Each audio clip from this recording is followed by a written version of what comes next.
एक श्रीनाथ जी में बड़े ही विचित्र संत हुए थे। कौन? बड़े ही विचित्र संत हुए थे जिनका नाम था गोविंदास जी महाराज। क्या था? गोविंदास जी महाराज। अभी 500 साल पुरानी घटना है। कितनी? 500 साल पुरानी घटना। गोविंदास जी महाराज का एक ही काम हुआ करता था कि श्रीनाथ जी को जाकर उन्हें नित्य प्रतिदिन पद सुनाया करते थे। पद समझते हो ना? पद सुनाया करते थे। और जब वो पद सुनाया करते थे तो श्रीनाथ जी उनसे ठिठोली किया करते थे। जब गोसाई जी श्रृंगार करते लाला का, और उसी समय श्री गोविंदास जी पद सुनाते थे।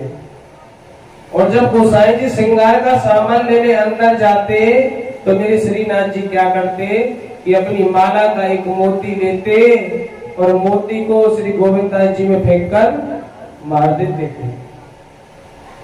गोविंदास जी के सर पे ऐसा मारते कि गोविंदास जी को बड़ा ही दर्द होता। गुस्से में गोविंदास जी उस मोती को उठाते और जब तक बिहारी जी, जब तक श्रीनाथ जी में मारते तब तक गोसाई जी आ जाते और वो मोती गोसाई जी में पड़ जाते। और जैसे ही वो गोसाई जी में मोती पड़ता तो गोसाई जी कहते, क्यों रे गोविंदा, तू एक बात बता, तू हमारे लाला को मार दे आवे यहाँ के पद सुना दे आवे कि दर्शन कर दे आवे। तो गोविंदास जी कहते थे, गोसाई जी क्षमा करना, लेकिन आप हमारो मार्गो तो दिख जाए, लेकिन कबू आपने अपने लाला की गलती देखी, वो कितना ठिठोली करे। ये जो मोती है ना, देख लो आपके लाला की माला में एक मोती कम है कि ना है। बाने हमें फेंक के मारो, और जब हम बाप में फेंक के मारे थे तो तुम आ गए बीच में। गोविंदास जी के, श्री गोसाई जी के नेत्र सजल हो गए।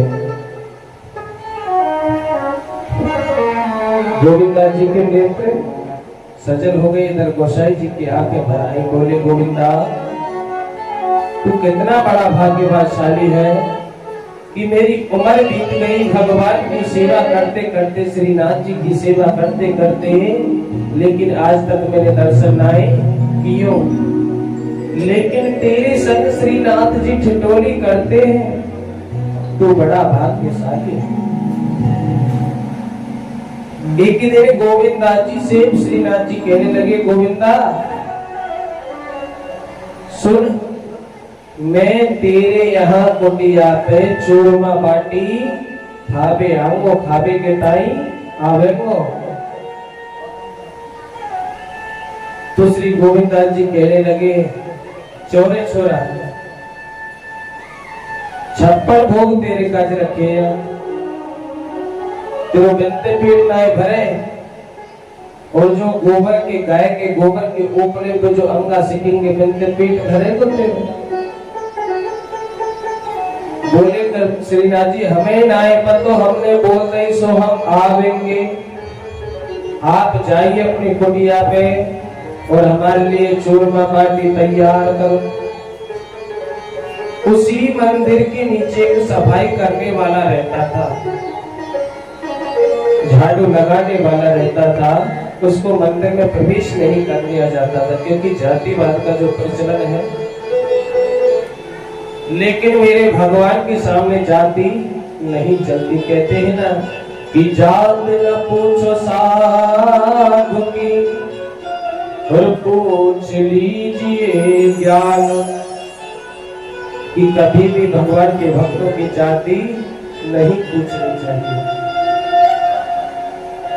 जो भगवान का भक्त है उससे इतना ही पूछो कि हमारे कन्हैया मिलेंगे कैसे, हमारी भक्ति उनके चरणों में होगी कैसे। वो झाड़ू लगाने वाला था।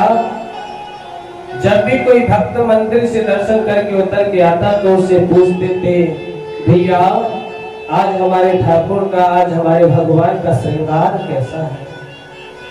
तो जो उस श्रृंगार का वर्णन करके बता देता, बोले पीला पटका है, काली कांवरिया है, गले में मोतियों की माला है, मुकुट पे मोर पंख जड़ा है। वो उस ही पहनावे पर भगवान की छवि को अपने हृदय में बसा लिया करता है। इधर गोविंदास जी कहने लगे, चौरे लाला तुमको तो सब भगवान माने और तू यहाँ से जावे को कैसे नो बता, अगर काई ये पत्थर चल गई तो। बोले गोविंदा तू चिंता मत करे, जब दोपहर का समय होगा, जब पट बंद हो जाएगा तो हम चुपचाप निकल के आ जाएंगे। दोपहर का समय हुआ, पट बंद किया पुजारी जी ने भोग लगा के। मेरे कन्हैया श्रीनाथ जी बाल रूप में मंदिर से चुपके से निकल के आ गए। जैसे ही बाहर निकल के आए तो अब उन्होंने लीला करना प्रारंभ किया। जोर से आवाज लगाने लगे, अरे कोई सुन रो है का, अरे कोई सुन रो है का, हमारे पैर में कांटो लग गए है, बड़ी जोरों को दर्द है रोए, हमारे पैर में से खून निकल रो है, कोई हमारी मदद तो करो। इस प्रकार से जोर जोर से चिल्लाने लगे। तो वह जो नीचे झाड़ू लगाने वाला था वो छवि का वर्णन कर रहा था कि मेरा कन्हैया, मेरा श्रीनाथ बड़ा ही सुंदर लग रहा होगा, पीले पीले पटके में काली काली कावल।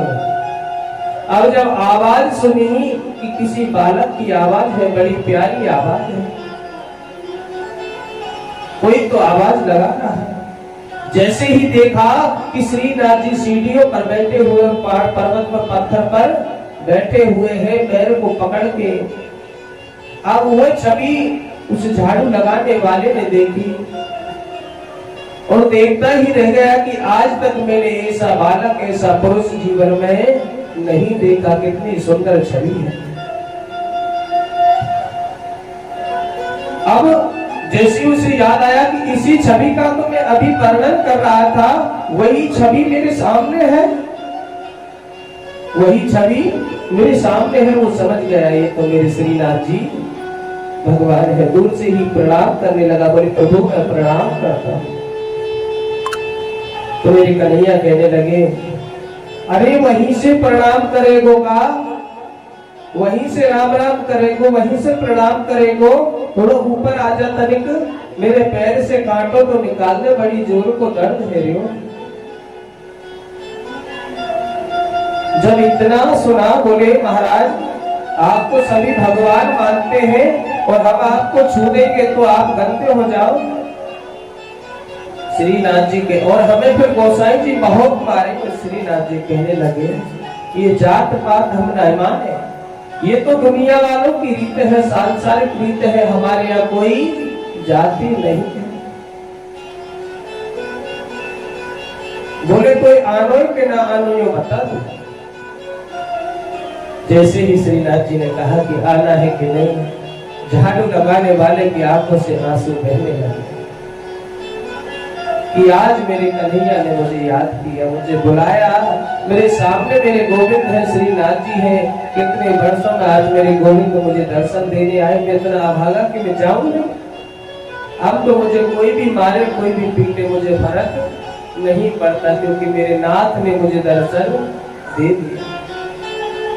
हाथ जोड़ के भगवान के सामने जा रहा है और जैसे जैसे निकट पहुंच रहा, आंखों से आंसू बह रहे, आंसू रुकने का नाम ही नहीं।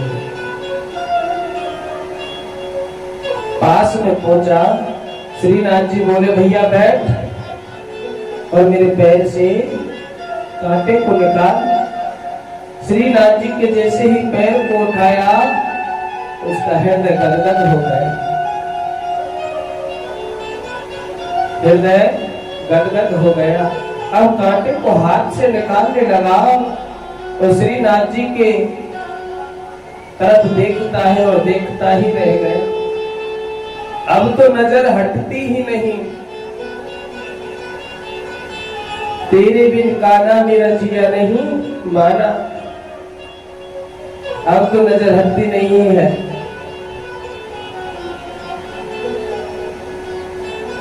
जब नजर नहीं आती तो कन्हैया ने जोर से हाथ से हिलाया बोले भैया कांटे तनक निकाले को कि नाई बड़ी जोर से दर्द है रो हमें देखते ही रहेगो। ओके झाड़ू लगाने वाले कहने लगा कि प्रभु कांटा तो हाथ से निकलता ही नहीं है। बोले तो हाथ से ना निकले तो एक काम कर। बोले क्या? बोले इस पैर को उठा और मुंह पर ले जा, मुंह से खींच कांटा निकल आए। अब उसने धीरे धीरे पैर उठाया, भगवान के बड़े नाजुक पैर थे। पैर को उठा के जैसे ही होठों से लगाया, जैसे ही होठों से लगाया, होठों से लगते ही वो कांटा निकल गया, वो कांटा निकल गया। मेरे बिहारी जी की कृपा करने की बड़ी आदत है। कहा है किसी भजन में, एक पंक्ति गुनगुनाऊं कि कृपा की न होती जो आदत तुम्हारी, तो सोनी ही रहती अदालत तुम्हारी।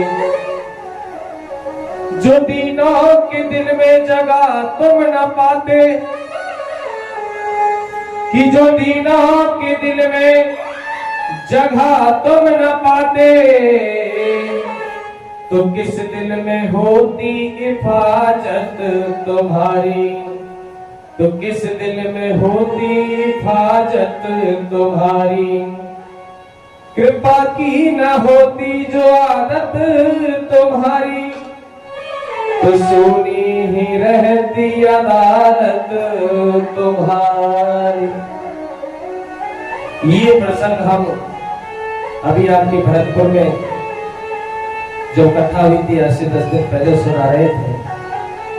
2-3 भक्त बिहारी जी के इतने ही भाव प्रभुर थे। जब ये प्रसंग चल रहा था तो उनकी आंखों से झरझर आंसू बहने लगे कि बिहारी जी हमें बुलाएगा कब, हमको दर्शन देगा, क्योंकि बिहारी जी का अद्भुत प्रसंग। अब उस झाड़ू वाले ने जैसे ही कांटा निकाला, मेरे बिहारी जी खड़े हुए और तुरंत उसके कंधे पर बैठ गए, कंधे पर बैठ गए और कहने लगे भैया हमें तू जरा गोविंद दास जी की कुटिया तक छोड़ के आ जा, क्योंकि वो थोड़ी तलहटी में थोड़ी दूर है, हम पे हमारे पैर से चलो नहीं जाए।